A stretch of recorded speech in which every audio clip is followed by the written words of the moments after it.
গৰম পানীত গুড় হেৰি কৰিছোঁ, গলাইছোঁ। আমাৰ সৰু মুৰা দোকান এখন আছে, সদায় মই পিঠা বনাই দিওঁ দোকানত।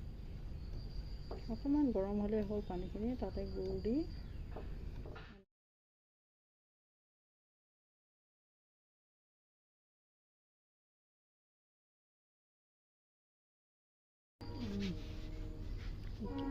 এতিয়া মই পিঠাগুড়িখিনি চালিম।